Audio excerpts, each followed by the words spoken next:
My name is Tim Freke. I call myself a philosopher, but essentially I'm simply a deeply curious human being. Today I'm in Hampstead, London, to speak with Rupert Sheldrake. Rupert is a pioneering biologist and researcher into parapsychology, best known for his groundbreaking concept of morphic resonance. Here we are. This is happening to us. We're heading to death. We now know we're living in an enormous universe, which is extremely old. What do you make of it? What do you think this is? And what do you think we should do with it? Well, big question, obviously. Well, I think we are living in an enormous universe that's extremely old. And we could just ignore all that. After all, most people didn't know we lived in an enormous universe until quite recently, and it didn't affect their lives too much. I suppose that one of the questions is this scientific knowledge very relevant? I mean, for most people it's not very relevant. They're not very interested in it. And for most of us who don't spend that much time thinking about the enormous universe. I think what it does show is that there's a huge range of possibilities in nature, in the cosmos. The whole evolutionary process shows a huge range of possibilities. We exist within this vast wealth of possibility and creativity. We're part of a vast process. Do we play some essential role in cosmic evolution? I think we do. I think humanity as a whole does. I mean, otherwise it's just very small lives on a very small planet and an average galaxy. That's the dilemma, isn't it?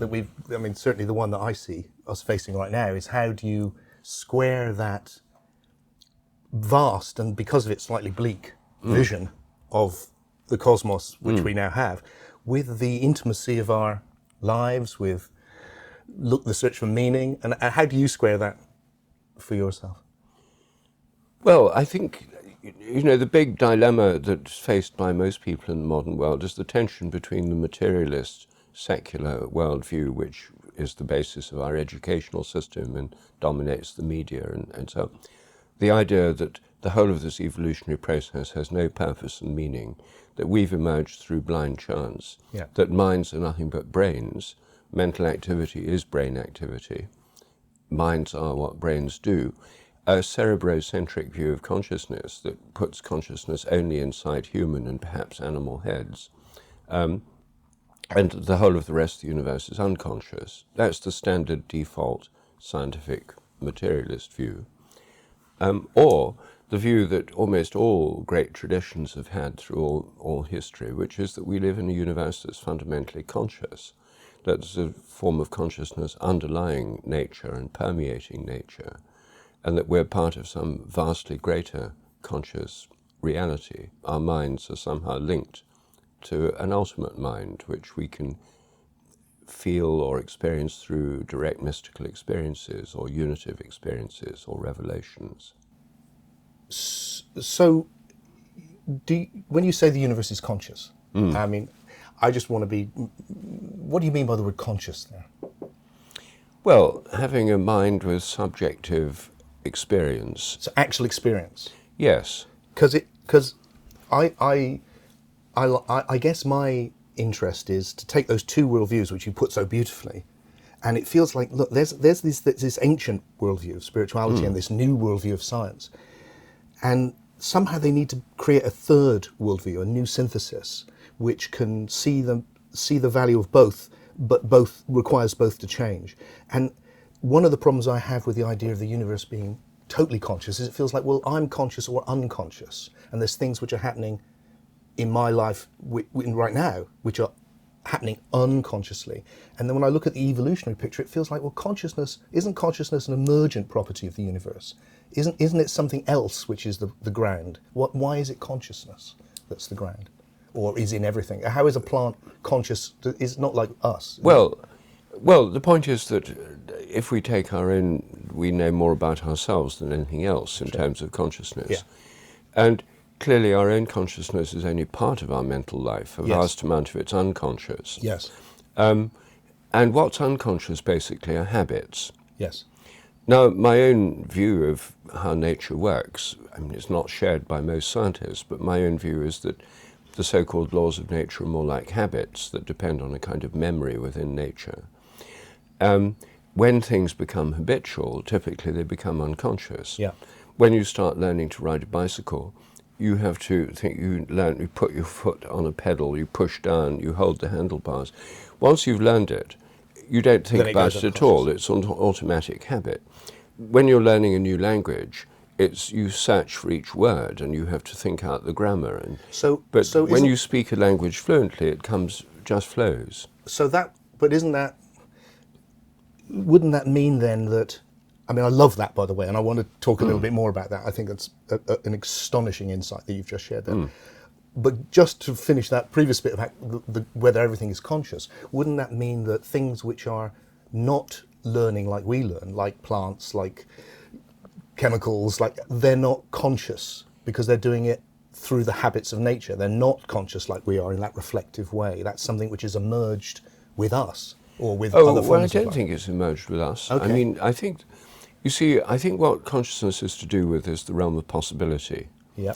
I think consciousness is about possibilities. Possibilities are not the same as actualities. Yep.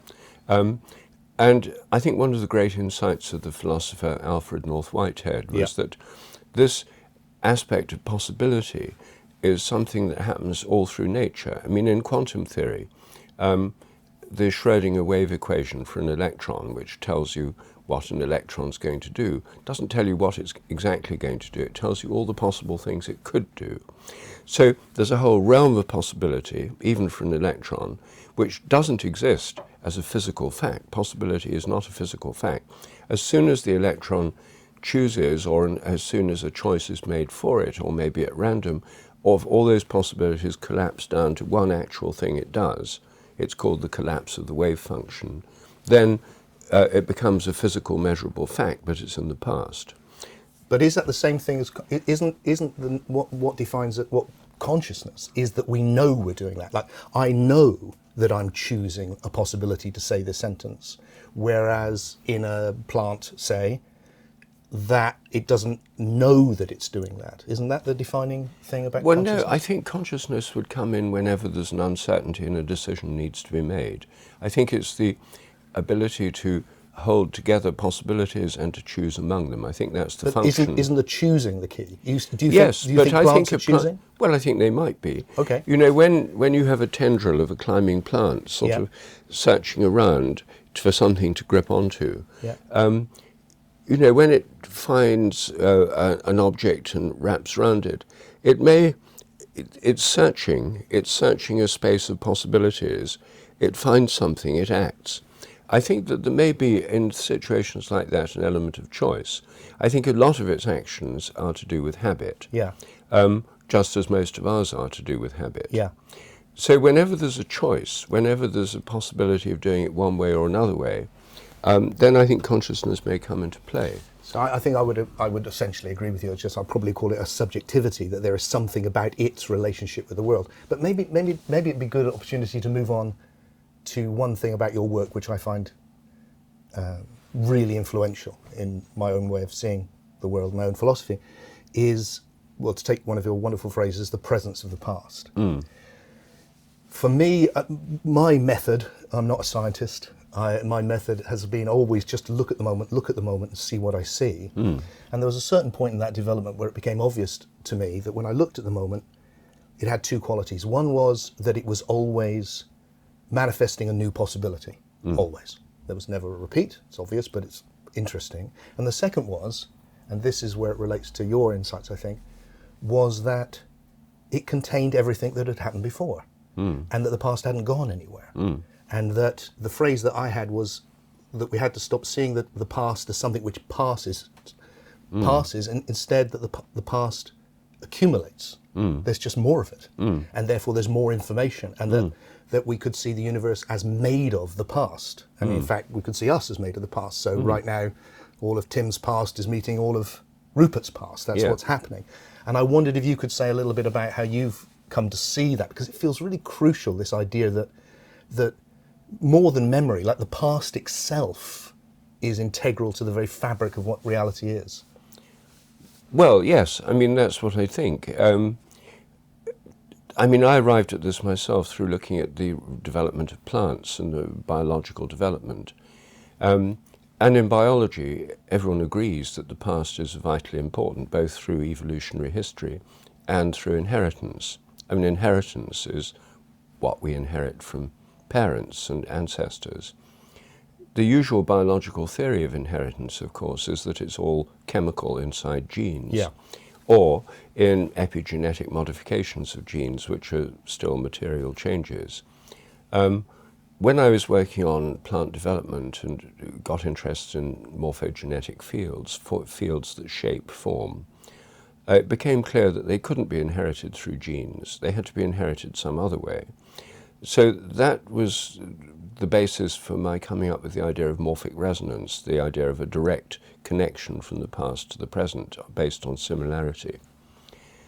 So that really leads to, when generalized, to an idea that all of nature is shaped by the past.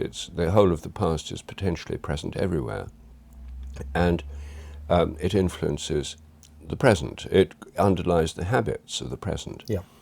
But there's always this openness to new possibility, and there's always an openness to creativity. You can't explain creativity in terms of habit or memory, because that only explains repetition. So there has to be an element in the evolutionary process which is creative, as well as one that's habitual, and I see evolution as an interplay of habit and creativity. Yes. The phrase that comes for me was, each moment is the coexistence of the past and the possible. Everything that has been and everything that could be is what defines every single moment. This is a new one. It includes everything that has been, and it includes this now. And that process of realizing new possibilities is what seems to have been happening for the last 3.8 billion years. Yes. The potential for the universe has led to the unfolding of time, and that the accumulation of the past has led to ever greater complexity. And each new moment referencing back to everything that's happened, both as a limit and a foundation for a new creative possibility. And here we are still doing that. And yet it now feels like where it's happening now primarily is no longer on a physical or even biological level, but on a psychic or soul level, that it's actually happening in the imagination, that these new possibilities, and that's happening in between us right now. Yes. No, I completely agree. I think that puts it really clearly. Yeah. So where do you think that's going, that process? Well, I mean, that, of course, is where it slightly depends on what overview one has of the ultimate source of consciousness and creativity. Well, you see, I think that there is an underlying consciousness of the whole universe. I think that the universe is not just emergent consciousness, but also comes out of consciousness to start with. I mean, this is a traditional view. Absolutely. I mean, in all religions, God as a creator, or in all religions with a creator God, not perhaps Buddhism, because that doesn't want to discuss this question, but say in Hinduism or Christianity or Judaism or Islam, there's a primary consciousness which is the source of all nature and all minds. So clearly part of that consciousness, if such consciousness exists, is creative, and vastly more creative than anyone ever knew, because the universe is vastly greater than anyone knew till the 20th century, and the evolutionary process is vastly more varied. So whatever this ultimate mind is, it contains all possibilities, and limitless possibilities way beyond anything we can conceive. But clearly part of the evolutionary process is to do with creativity and realizing possibilities. And in humanity at the moment, this process is being tremendously speeded up. But if it's to be anything more than just a wild proliferation of novelties, so there's constant new gadgets, new apps, new programs, new products, new ads, new tunes, new books. I mean, that's what we're used to. Yeah. Is it just about more and more new things all the time? It doesn't seem terribly convincing, is it? Just until we're awash with novelty and new products, and nothing lasts more than a few weeks or months. And or is it going somewhere? Well, I'd like to think it's going somewhere, and if it's going somewhere, then it must be to do with the linking of our consciousness with this greater consciousness, and which spiritual practices and mystical experiences tell us something about. So let me offer you this idea and see what your response is. I have had spiritual experiences which have shaped my life since I was a little boy. And the first recourse for that was to the concept of God. I almost became a friar in the Franciscan tradition at one point when I was younger. And then I increasingly had problems with the idea of the creator God, not just in terms of a crass idea of the 7 days, but also just in terms of the problems that arise, traditional problems like the problem of evil, new problems like what I call the problem of absurdity, that it's hard to see a intelligence behind something like complete collapse of the evolutionary process and extinctions and millions of years of dinosaurs, all of that kind of like, it suddenly doesn't. And where I've ended up is to wonder whether the change from the traditional view is to see God not as the source but as the destination. Whether actually what's happening is that the universe, which is arising from a ground of possibility, of being, of possibility, through this process of becoming, is we're manifesting the most emergent potentials later, not first. We start with hydrogen, we've ended up with you and me having this conversation. And that the greatest potential of all is the universe conscious of itself. And that's what's arising through us, as we become conscious of the oneness of being, it's arising, so that rather than it being a source, it's actually a destination. Well, I think that makes total sense, but I wouldn't say that was a contradiction of the traditional view. I mean, we do have a very foreshortened view of creativity since the 17th century, the idea that the universe is a machine, the foundation of mechanistic science. Creates the idea of God as a machine maker, designing, creating it in the first place and pressing the start button and then retiring.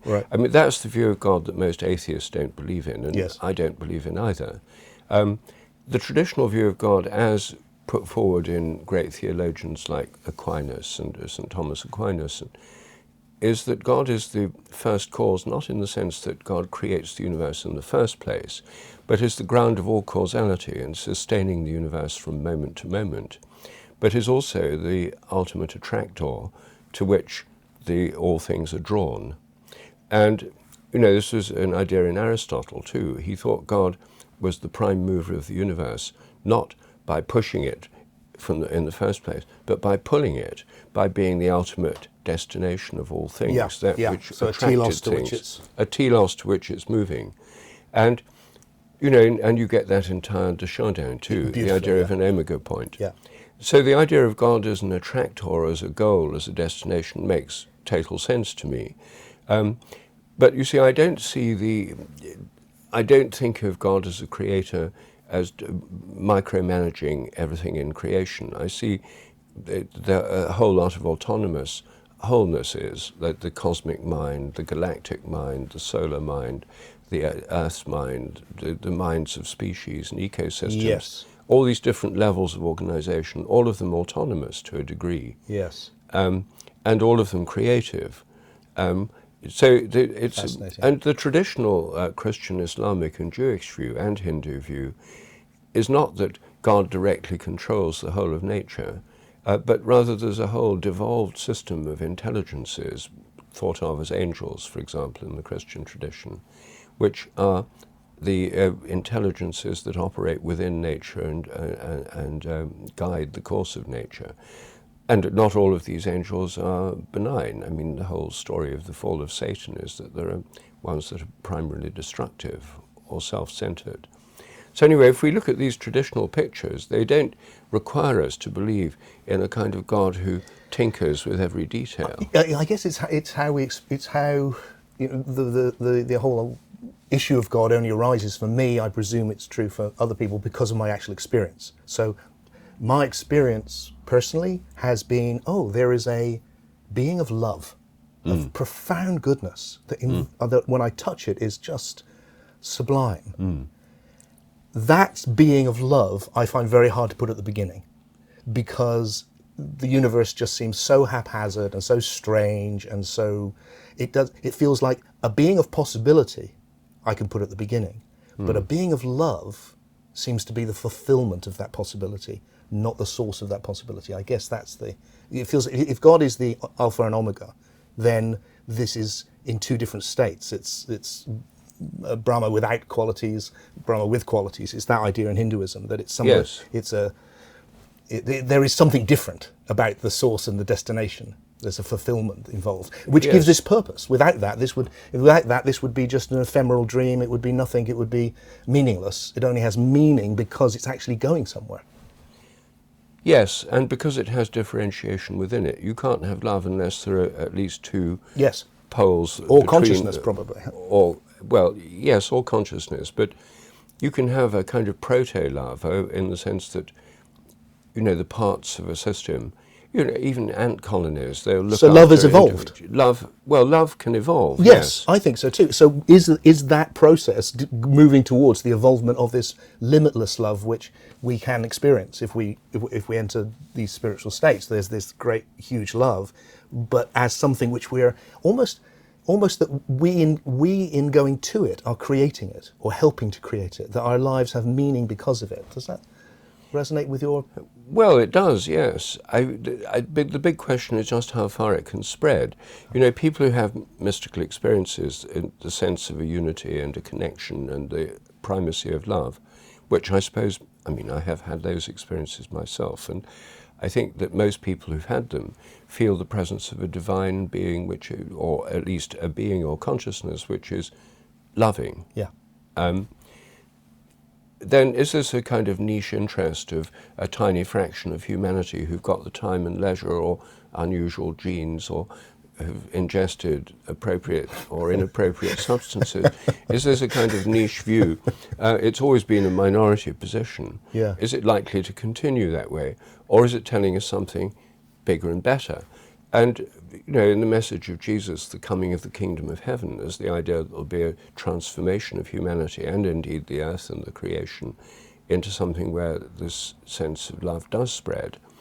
But we've had 2,000 years of proclamation of that message, and in some senses it's coming true. We live in kinder societies than ever before, in a way. Absolutely. And, more inclusive and less exclusion of people with sexual differences and so forth.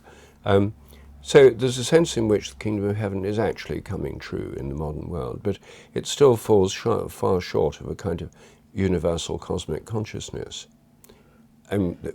Just look at anything on TV, the internet, the news, etc. It's clearly a long way off. Yes, I would agree with you completely. And I'm very suspicious of, I'm sure you must meet this a lot as well. I come across a lot of people saying, "Oh, Tim, you travel the world, you talk about awakening, you meet all these people.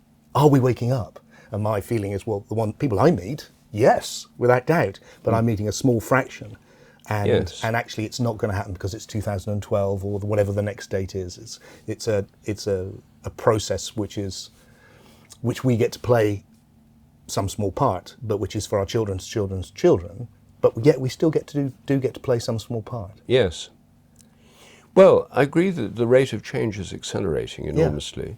Yeah. I think that the one reason I wrote my recent book, Science and Spiritual Practices, is because I think there's now more availability of spiritual practices than ever before. Yeah. We now have access to most of the spiritual practices from all the world's traditions. It's astonishing, isn't it? I could get my phone out and have the wisdom of the world within seconds. Exactly.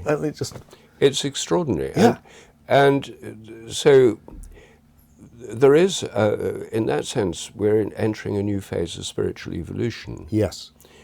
And although traditional religious observance is in decline in Western Europe, the interest in spirituality hasn't gone away. There's still I mean, the number of people who are committed to an anti-religious and anti-spiritual point of view, sort of dogmatic atheists, is actually a minority. It's only 13%. And even then, some atheists have taken up meditation and are exploring spiritual pursuits. So even modern atheism is not totally anti-spiritual. I thought one of the things I found fascinating, I was just remarking about yesterday in your new book on science and spirituality, was exactly that. Even amongst scientists, the level of people who regarded as there was no spiritual component to existence was relatively small. Yes. And that's deeply interesting. So it feels like maybe the decline in religion is actually a step forward, because it frees up a kind of a new rational spirituality which can combine this huge advance we've had in science with this perennial understanding of some deeper aspect of life, which is so essential. Well, I think that too. I mean, I'm not anti-religion. In fact, I'm a practicing Anglican. Look, I've got to ask you about that, because you mentioned it. But I mean, it feels like, look, you're this revolutionary biologist who's really kind of thrown everything up in the air with these brand new ideas for some decades now, and seems, from what I can tell, to be both heavily respected by one group and heavily ridiculed by another, which must be an interesting predicament. And yet you're an Anglican, which seems quite conservative. Yes. Spiritually. Well, I'm a traditionalist. You know, I think that we have to, because of what we were talking about of the past, we can't just erase the whole of our, our cultural past and our family past, and pretend it's not there. Right. And one of the things, I think one of the defects of the spirituality movement at the moment is that a lot of it operates on the ABC principle, anything but Christian. Right. Most people in it have come from Christian backgrounds, but it's like if it's sort of Peruvian shamanism with ayahuasca, or Native American drumming, or Lap shamanism, or Buddhism, or then it's cool. It's fine. Yeah, or transcendental meditation, or whatever, or qigong. Yeah. But nothing to do with Christianity. Yeah. And I think that those of us who come from Christian backgrounds, or Jewish backgrounds, because Judaism and Christianity are so closely tied together, have to come to terms with our own tradition and relate to it, and make peace with it at least. Because otherwise we've just amputated a whole part of our roots without dealing with them. And so personally, I find that the Anglican tradition is one of the most open of all Christian traditions, one of the least dogmatic. Yeah. And I meet a lot of Anglicans because I go to church on Sundays wherever I am. And I find that, I can say what I like in most Anglican circles. I say exactly what I think, if anyo's interested. Yes, yeah, it's my experience also. Yes. Whereas the minute I enter a scientific institute, it's not like that at all. I can't say what I like. There's, the sense of narrowness and dogmatism is so strong. How funny. So, although the old cliche is that religious people are dogmatic and intolerant, and scientists about free thinking, open-mindedness, almost the opposite is true, at least in Britain today. So how is it for you? My daughter, my 18-year-old daughter, whilst we are talking, is doing her biology A-level. Yes. So she was busy, she's written notes all across all our walls, and it's just crazy in our home right now. And she was going, so who are you going to go and talk to? And I said, I'm going to speak to a gentleman called Rupert Sheldrake. So who's that? And I said, well, my own opinion is that if your daughter gets to study biology, that will be a name that is very significant. But right now, he's on the outside of things. And on the front cover of your book in the Sunday Times, it says you'll be seen as a pioneer, or a prophet.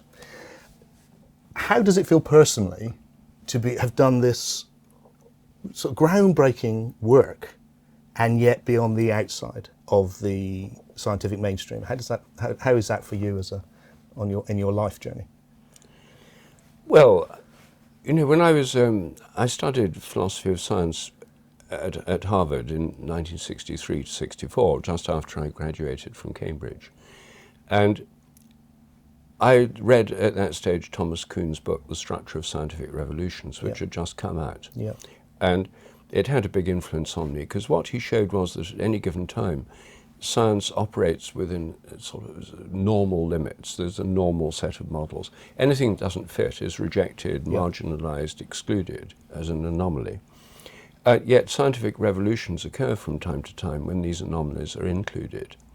Now, it seemed to me at the time, and it still seems to me, that we're locked into this mechanistic materialist paradigm within science, which has reigned supreme for decades now,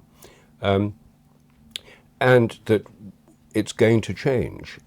I know it's going to change because it's got so many limitations, as I show in my book, The Science to Do you think it'll be in your lifetime?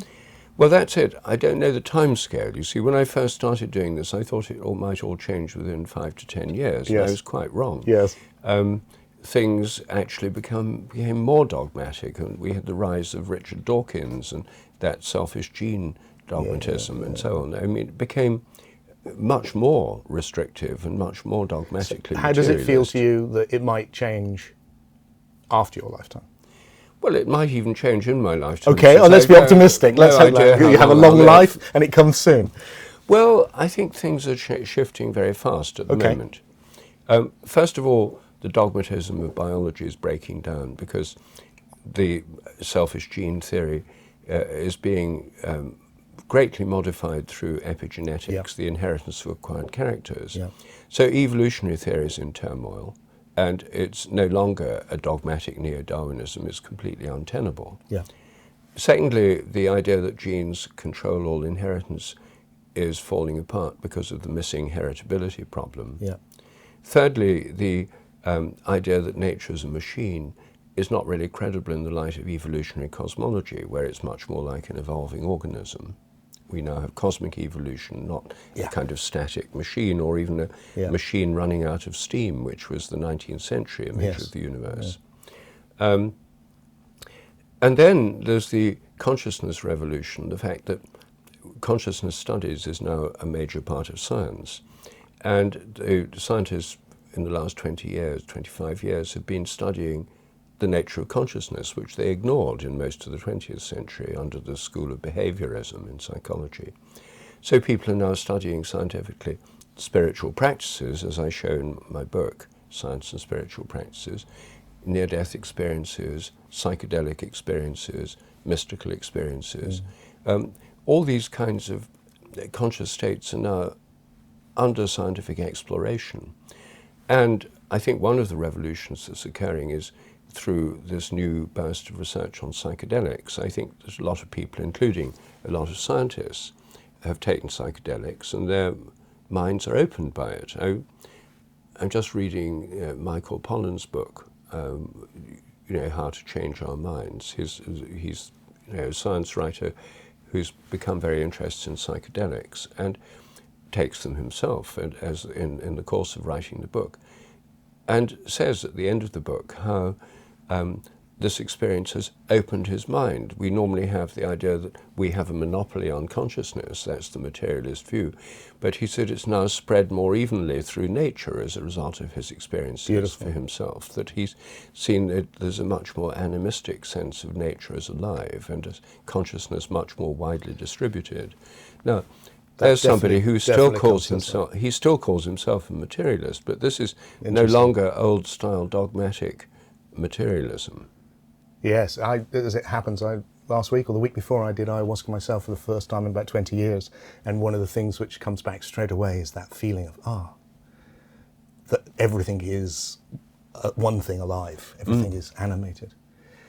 So, well, there's so much I'd like to talk to you about, Rupert. It's a real opportunity. I said before we started this conversation, I first came across your first book when I must have been 21, 22 or something like that. Made an immediate impact on me because of the nature of your insights about time. And I suspect those insights have been in the back of my mind and have given birth to the stuff I'm doing right now. And that's partly why I wanted to see you, just to say thank you for that. It made a huge difference. So it feels like maybe an appropriate place to draw this to a conclusion is to mention death. Because one of the big things, of course, which comes with any form of spiritual experience, I feel, is the sense that death is not the end of this journey we're on, but is actually a transition. And that is something very hard to sustain with the materialist view, but actually becomes really clear with other views. So just on a personal basis, as we head towards the end of the story for all of us, as you and me, what's your feeling about death? Well, I think that, to put it very simple, in simple terms, I think that when we die, we go on dreaming, but we can't any longer wake up. So I love that. That is so beautifully put. Can I just tell you, that's perfect. Oh, Yes. good. Yeah, good. I think well, that's I'm glad it beautifully makes defined. sense. Because, I mean, we practice every night in our dreams at having a parallel existence, which is not in our physical body. Yeah. And we have a dream body in our dreams. Yeah. I mean, I walk around in my Yeah. dreams, I talk to people, while my physical body is lying asleep in Yes. bed. Now, dreams, people have always seen dreams as kind of journeys you go on out of the body at night into another realm, a dream realm, where we can link up with other people's dream realms, maybe with the dream realms of other species, Yep. maybe with the dream realm of Gaia, maybe the whole planet, maybe, who knows, what can happen in dream realms. And I think that psychedelic experiences, as it were, boost us into this kind of dream world, this whole psychic Yeah. realm of Yeah. the imagination. The imagination. Which has, I think, an autonomous existence in Yes. the sense that in dreams we're no longer subject to the normal boundaries and limits. Now, if one assumes there's something about us which does indeed travel out of our bodies in our dreams, then out-of-the-body experiences and near-death experiences are tastes of this transition from the normal embodied experience to this being in this other body, the dream body, or what occultists call the astral body. The dream body is a better word because it's closer to what we all experience. So then, are we forever trapped in a dream world when we die? If so, then it might not be that much fun, and sometimes it might turn into nightmares, which would be rather like hell. Or can we move on beyond it? And the traditional Roman Catholic view of purgatory is, I understand, a kind of dream world, but we can go on beyond it. So, for example, if we've made a habit of praying or meditating during our lives, if we can go on doing that in the dream world, opening up a portal to other greater and more inclusive forms of consciousness, then we may be able to pass beyond that dream world into a more unitive state, like as in mystical experiences. We may reach a point where that becomes a more or less permanent state of being, and that would correspond to liberation, nirvana, oneness with God and heaven. I mean, there are many ways of portraying a destination for our beings after death. And it seems to me that a dream state would be a transitional region that we pass through. That's my own view. Fascinating. It really resonates with a lot of my own feelings, and I'm aware of keeping your valuable time. But if it's, I'd like to just open one more thing with you, just to get if that's okay, just because of what you've said.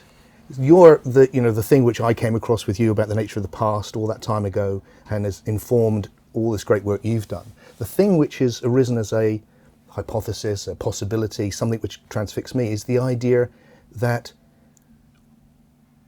realm that you've described so beautifully has itself evolved, and that we can see that this moment is the realization of ever new, more emergent possibilities. We've had that for 13.8 billion years. It's uncontroversial to say it's led from hydrogen to the psyche, to the soul, to the imagination. That's the thing which has come latest.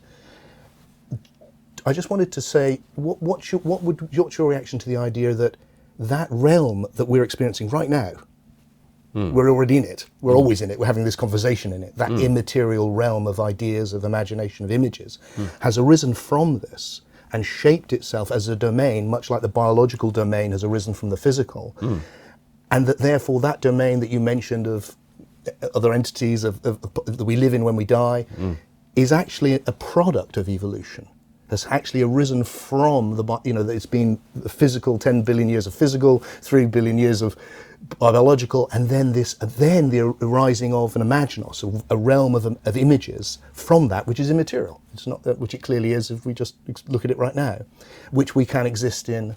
When this drops, we still have that, and in fact that's the most emergent thing. So rather than it being something which is there all along, it's something which is, again, the most emergent things have arisen last. How does that fit with your own? Well, I mean, I think as far as the human collective imagination is concerned, that's certainly emergent and evolutionary.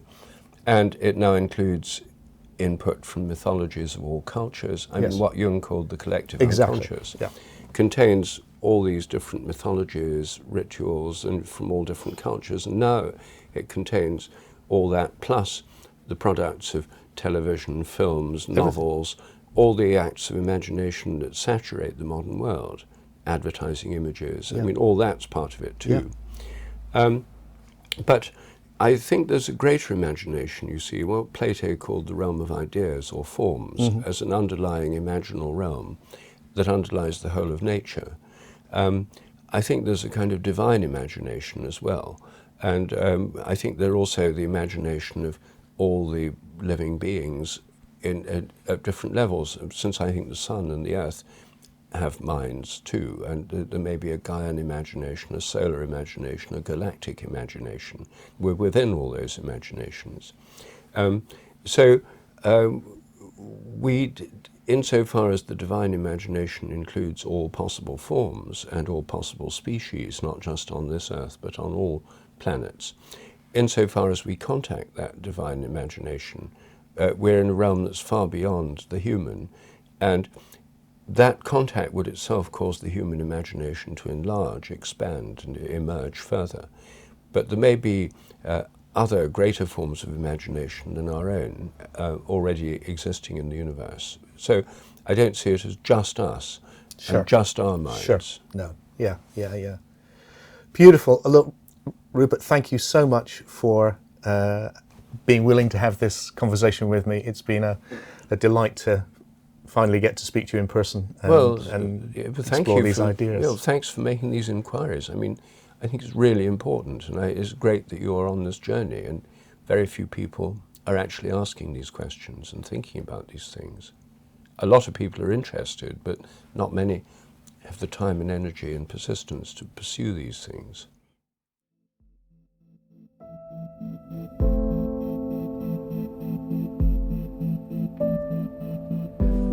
My conversation with Rupert was as fascinating as I knew it would be. I think his idea of the presence of the past will prove to be extremely significant. I'd love to talk more about the idea that the planets and sun are conscious, because I'm not convinced by that. Many of Rupert's ideas are more traditional than my own, but there is no doubt in my mind that future generations will come to see him as a pioneer of the new understanding of reality that's coming.